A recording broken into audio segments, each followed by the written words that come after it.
Amici bellini, attenzione perché si vede pure dallo specchio, si potrebbero vedere cose. No, allora, veloce, no, sto guardando perché no, lasciate un like e iscrivetevi al canale perché Ronaldo è svincolato.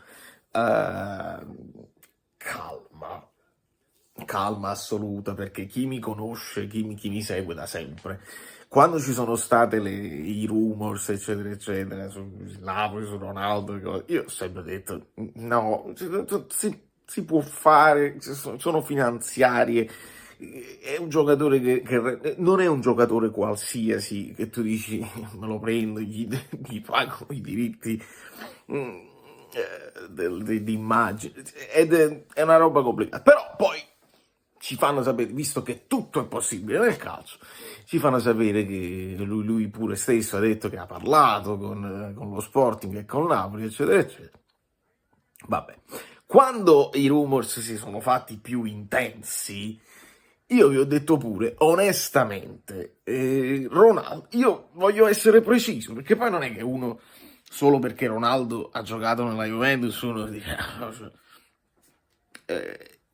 io ho questa sensazione, e l'ho avuta in passato, che Ronaldo, preso dalla Juventus per vincere in Europa, e non è successo, scusate, sono anche un po' perché io devo fare poi lo short, li state seguendo gli short sul mondiale, perché Zelinski così, Lozano, non so.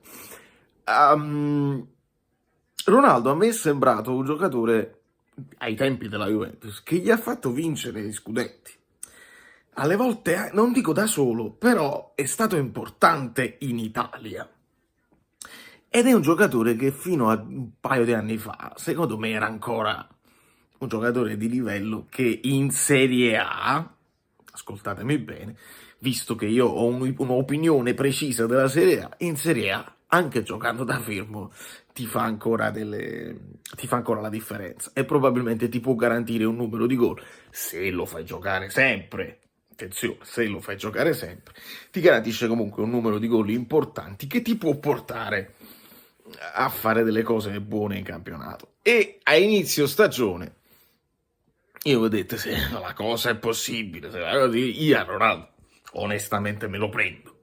Non ci sputo sopra, perché Ronaldo è...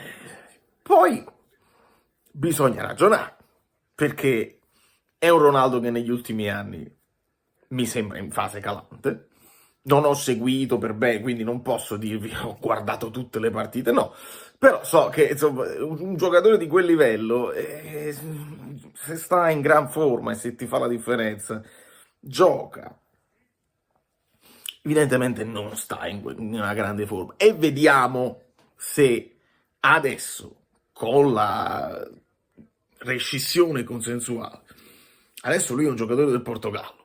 Attenzione, Glick. Adesso lui è un giocatore del Portogallo e farà di tutto, probabilmente, per portare delle soddisfazioni alla sua nazionale, perché può giocare solo per quello. E poi vedere se qualcuno può monetizzare, andarsene in uno di questi campionati un po' più così. Potrebbe andare allo Sporting per una questione, lo Sporting di Lisbona per una questione di dove vai, perché queste potrebbero essere le cose. Non facciamo scherzi, Napoli, ma non parlo nemmeno alla società che secondo me ha le idee chiare. Il giocattolo, eccetera, eccetera. E in questo caso penso che mi troverei d'accordo con una situazione in cui si dica sta arrivando Milik. Una situazione in cui... Ma perché non l'ha fatto giocare a Milik? No, concentriamoci su Ronaldo. Si rompe il giocattolo, non serve in questo momento. Se tu dici io metto Ronaldo al posto di Osimhen, se parliamo di un Osimhen di inizio campionato, prima ancora dell'infortunio, che così e così, attenzione il Ciucchi, male, tu dici, attenzione, me lo metto Ronaldo il puntero, succede la rumba intorno e magari quello segna e diventa... allora questo me lo devi dare come rigore sul Ciucchi. Lo so che è poca roba questa ancata, però se hai dato quel rigore assurdo a Lewandowski, ma parliamone. Fammi vedere un attimo, perché poi il Ciucchi... ginocchio. Pure me lo potresti dare, mi distraggo, perché il calcio è così.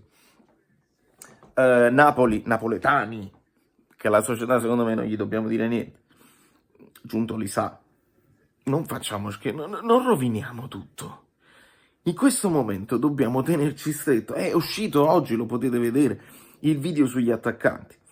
Teniamoci stretti gli attaccanti che teniamo, che hanno margini di miglioramento e che stanno facendo un ottimo campionato. Osimhen è capocannoniere, comunque giocando poco, sbagliando qualcosa, ma alla fine risulta comunque importante, decisivo anche nella manovra, perché crea quello scompiglio e si aprono gli spazi per gli altri. Kvara è devastante, e Lozano e Politano si alternano e qualche cosa lo fanno. Se Osimhen ha delle difficoltà, li abbiamo alternati, Raspadori e Simeone, e hanno fatto dei gol importanti e hanno garantito una continuità di manovra al Napoli. Non facciamo sciocchezze, eh? Non facciamo sciocchezze. Non che il Napoli ci stia pensando, secondo me non ci sta pensando assolutamente, però uscirà. Uscirà. Questo è il momento in cui, vai, De Laurentiis, fai l'ultimo sforzo di vincere, vinciamo anche la Champions. No. Il Napoli deve fare un percorso. Il Napoli è una squadra giovane, il Napoli sta raccogliendo i frutti di una decisione anche rischiosa, perché comunque ti liberi di una serie di giocatori più esperti, ti affidi a una squadra fresca e l'entusiasmo tra di loro pare che insomma si aiutino, si vogliono bene. Attenzione al Ciuchi ancora che stavolta è a sinistra.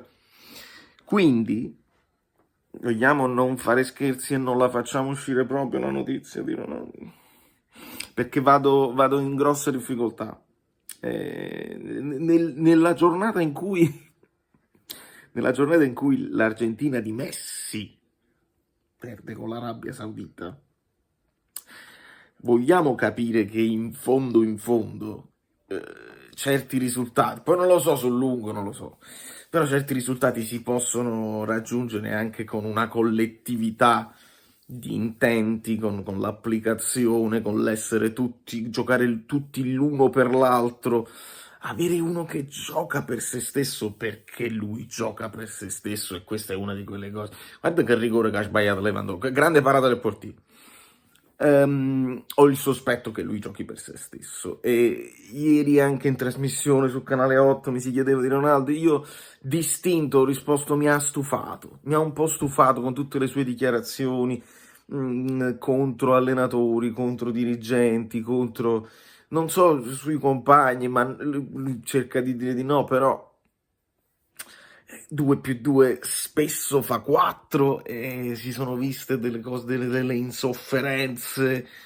Non facciamo stupidate. Vediamo cosa farà nel mondiale. Godiamoci questo giocatore che sta all'ultima opportunità per il mondiale, sia lui che Messi. Vediamo se riusciranno a essere decisivi, altrimenti noi lo sappiamo che uno di quelli che vinceva le partite da solo lo abbiamo avuto noi e ci siamo divertiti, chi più e chi meno, chi ha potuto vederlo dal vivo e chi ha dovuto vederlo in videocassetta. Ed era un altro calcio e non si può paragonare, i paragoni disomogenei, non si può paragonare, però è successo.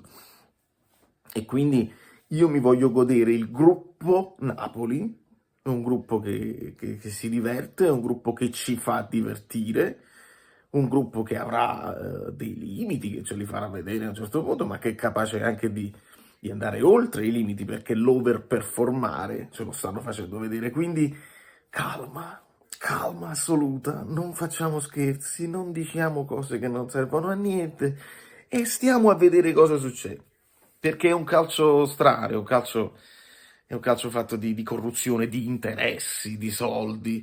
Oggi abbiamo visto, ci sono arrivate altre notizie di assemblea Lega Serie A, dove De Laurentiis ha alzato la voce, tutti che se ne sono andati, che litigano in continuazione, perché? Sempre per una questione di soldi, ragazzi, è sempre una questione di divisione di diritti TV, di potere, chi ha più potere decisionale, chi può muovere le pedine, di vincere. Molto spesso questi personaggi se ne fregano altamente, loro vogliono controllare, vogliono gestire, un po' come la classe arbitrale. Questo diventa un discorso ampio, parte da Ronaldo, ma è una riflessione più ampia sul calcio. Noi tifosi vogliamo vedere il bel gesto tecnico, vogliamo vedere gli upset, le cose che l'underdog che batte la squadra grande. E quest'anno io vorrei vedere una squadra piccola che non ha queste stelle incredibili internazionali, che però si impone sulle altre in Italia. Secondo me sarebbe la cosa più bella. Perché poi se chi lo viene, no? Facciamo una ipotesi assurda, se viene e il Napoli poi vince, magari avrebbe vinto lo stesso, dice, ah Ronaldo ha vinto a Napoli. No, non gliela diamo questa soddisfazione, vinciamo senza di lui, va bene? Da New York, Valerio Fluido è tutto, devo andare a fare 7 minuti vabbè, una storia lunga, vabbè, facciamo allo short, seguite.